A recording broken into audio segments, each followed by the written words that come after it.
ጤና ይስጥልኝ የተከበራችሁ የዜና ቤት ሚዲያ ቤተሰቦች እንደምን አላችሁ? አሁን የደረሱን አጫጭርና ሰበር መረጃዎች ለእናንተ አዘጋጅተን ቀርበናል። ወደ ሰበር መረጃዎቻችን ስናልፍ በቅድሚያ የምታደምጡት መረጃ የትራምፕ አስተዳደር ከኢሚግሬሽን ጉዳዮች ጋር በተያያዘ በቀን 2000 ሰዎችን ለማሰር በአሜሪካ ኤርፖርቶች አዲስና አደገኛ መዋቅር ዘርግቶ መንቀሳቀስ መጀመሩ ተዘግቧል። ይህ እንቅስቃሴ ብዙ ሰዎችን ኢላማ ያደረገ ሲሆን ግሪን ካርድ በመጠባበቅ ላይ ያሉ ሰዎች ሳይቀር አደጋ ውስጥ ገብተዋል። ይህም በተመለከተ ዘርዘር ያለ መረጃ ይኖረናል፣ እንመለስበታለን። ወደ ሌላኛው መረጃችን ስናልፍ አስደሳች የቴክኖሎጂ ዜና ኦፕን ኤአይ ለ100,000 የሳይንስ ተመራማሪዎች የ$250 ሚሊዮን ነፃ አገልግሎት ይፋ አደረገ። ይህንንም በተመለከተ ሌላ ዘርዘር ያለ መረጃ ይኖረናል፣ ታደምጡታላችሁ።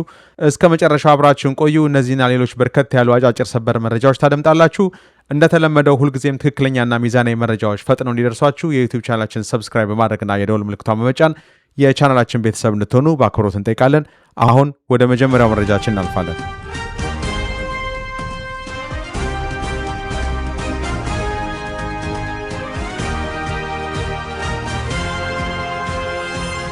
በአሜሪካ ውስጥ በቪዛ በስራ ፍቃድ ወይንም በህጋዊ የመኖሪያ ሂደት ውስጥ ያሉ ወገኖች ሊጠነቀቁት የሚገባ አዲስ ያልተጠበቀ አንድ አደገኛ እንቅስቃሴ በአሜሪካን ኤርፖርቶች ውስጥ መካሄድ ጀምረዋል። የአሜሪካ የኢሚግሬሽንና የጉምሩክ ቁጥጥር ባለስልጣን አይስ በሀገሪቱ ኤርፖርቶች ውስጥ የቪዛ ጊዜያቸው ያለቀባቸውንና የመኖሪያ ፍቃድ ሂደታቸው ያልተጠናቀቀ ሰዎችን አሳዶ የመያዝ እርምጃውን በከፍተኛ ደረጃ አፋጥኖታል። ይህ አዲስ የአደን እንቅስቃሴ የትራምፕ አስተዳደር በየቀኑ በትንሹ 2000 ሰዎችን ከሀገር ለማስወጣት ያቀደውን ግብ ለማሳካት በኤርፖርቶች ውስጥ የተዘረጋ አዲስ መቆጣጠሪያ መዋቅር ነው። ይህ አዲስ የአደን እንቅስቃሴ የትራምፕ አስተዳደር በየቀኑ በትንሹ 2000 ሰዎችን ከሀገር ለማስወጣት ያቀደውን ግብ ለማሳካት በኤርፖርቶች ውስጥ የተዘረጋ አዲስ የመቆጣጠሪያ መዋቅር ነው። እስከ ዛሬ ድረስ ኤርፖርቶች ለሀገር ውስጥ በረራ ውስጥ ደህንነታቸው የተጠበቀ ይመስሉ ነበር።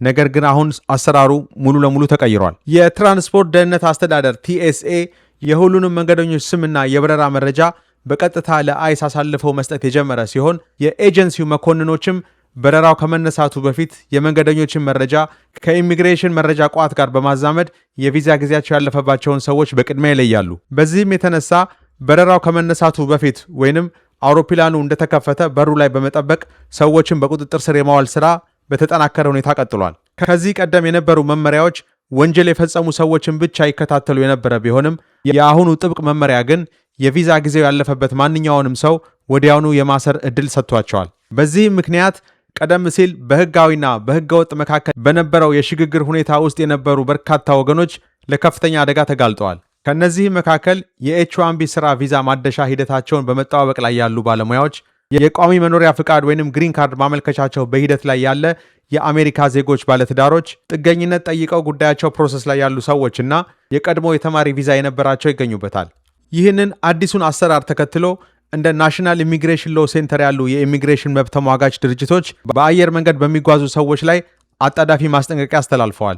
የመንግስት መታወቂያ ወይንም ስቴት አይዲ መያዝ ብቻውን ከፍተሻ ለማምለጥ እንደማያገለግል የገለጹት ተሟጋቾቹ መንገደኞቹ ከጀርባ በኩል በስም ዝርዝራቸው ፍተሻ የተደረገባቸው መሆኑን እንዲያውቁ ተናግሯል። በተጨማሪም ጊዜያቸው ያለፈባቸውን የውጭ አገር ፓስፖርቶችና ሰነዶች ይዞ መገኘት ኤጀንሲው ወዲያውኑ እንዲያስራቸውና እንደ ማረጋገጫ ሊጠቀመው እንደሚችል አስረድተዋል። በመጨረሻም የህግ ባለሙያዎቹ ማናቸውም የኢሚግሬሽን ጥያቄዎች በአይስ መኮንኖች ሲቀርብላችሁ ዝም የማለትና ስለ ህጋዊ ሁኔታችሁ ከመናገራችሁ በፊት ከህግ ጠበቃ ጋር የመነጋገር ህገ መንግስታዊ መብት እንዳላችሁ ማወቅ አለባችሁ ብሏል። ኤጀንሲውም አያይዞ የመኖሪያ ፍቃድ ሂደታችሁ ያላለቀና በግልጽ ያልተወሰነ ከሆነ አላስፈላጊ እስራትና ለስጋት እንዳትጋለጡ አየር መንገድ ከመጓዛችሁ በፊት ከኢሚግሬሽን ህግ ጠበቃ ጋር በመመካከር ያላችሁን ስጋት እንድትገመግሙ በጥብቅ ይመክራል።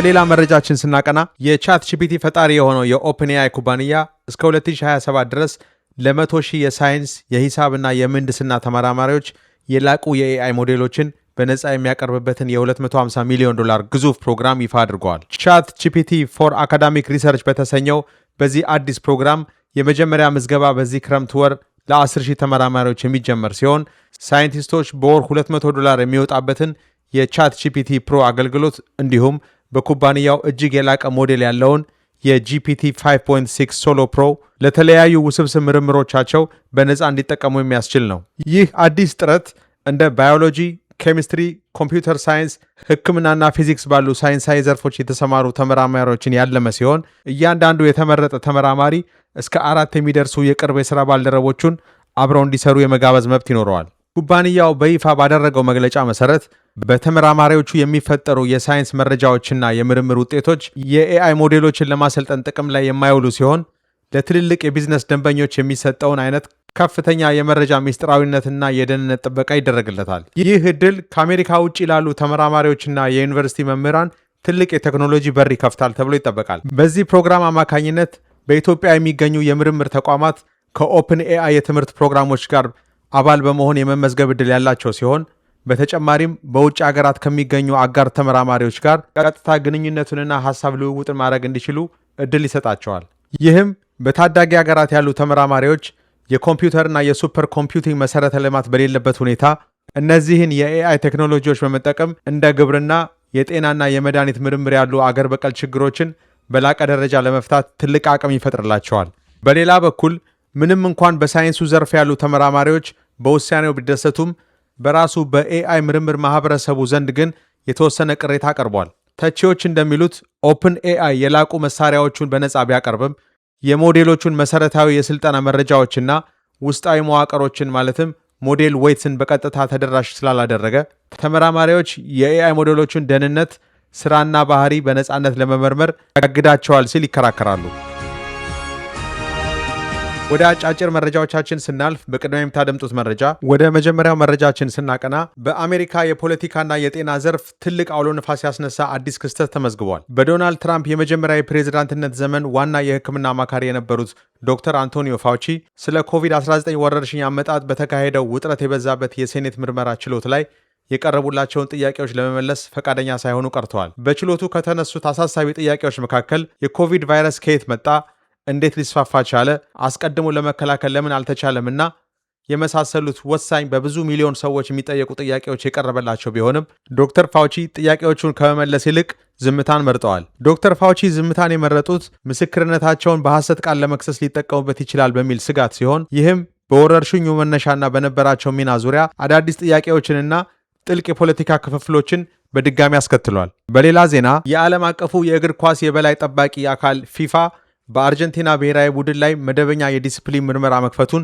ይፋ አድርጓል። ይህ ጠንካራ እርምጃ የተወሰደው ቡድኑ ከስፔን ጋር ባደረገው የዓለም ዋንጫ ፍጻሜ ጨዋታና በውድድሩ ወቅት በነበሩ የተለያዩ ውዝግቦች ባሳየው የባህሪ ግድፈት ምክንያት ነው። ፊፋ የተጫዋቾቹንና የአሰልጣኞቹን ድርጊት በዝርዝር እየመረመረ ሲሆን የምርመራው ውጤት ቡድኑን ወደ ከባድ ቅጣትና ማዕቀብ ሊያመራው እንደሚችል ተገልጿል። በሌላ ዜና በደቡባዊ ጃፓን በደረሰ ኃይለኛ የመሬት መንቀጥቀጥ የሞቱ ሰዎች ቁጥር በይፋ 13 መድረሱ የተረጋገጠ ሲሆን ከአደጋው በኋላ ከተመዘገቡ 100 በላይ ተደጋጋሚ የመሬት መንቀጥቀጦች ጋር በተያያዘ ሀገሪቱ በከፍተኛ አደጋና ስጋት ውስጥ ትገኛለች። በመሬት መንቀጥቀጡ ምክንያት የህንፃዎች መፍረስና ፍንዳታዎች በመከሰታቸው በርካታ ሰዎች በፍርስራሽ ስር የተቀበሩ ሲሆን የጃፓን ባለስልጣናት ከጊዜ ጋር የተሽቀዳደምን ሰዎችን ለማዳን እየሰራን ነው ሲሉ አስቸኳይ የህይወት አድን ጥሪ አቅርበዋል። የጃፓን ሜትሮሎጂ ኤጀንሲ ለነዋሪዎች ባስተላለፈው ጥብቅ ማሳሰቢያ በቀጣዮቹ ቀናት እስከ 7 ማግኒቲዩድ የሚደርሱ ተጨማሪ ኃይለኛ የመሬት መንቀጥቀጦችና የመሬት መንሸራተት አደጋዎች ሊከሰቱ እንደሚችሉ በመግለጽ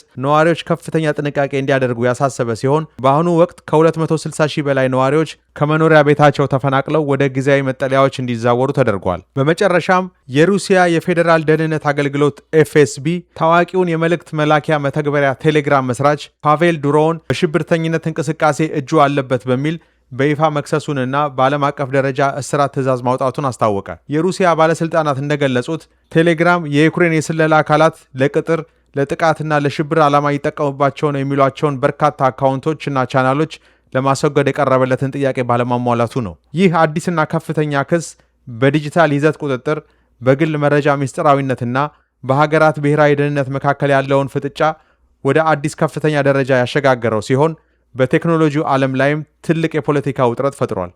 ለአሁን ያዘጋጀንላችሁ መረጃዎች እነዚህን ይመስሉ ነበረ። ከሰዓታት በኋላ ሌሎች መረጃዎችን ይዘን እንመጣለን። እስከዛው በያላችሁበት በሰላም ዋሉ።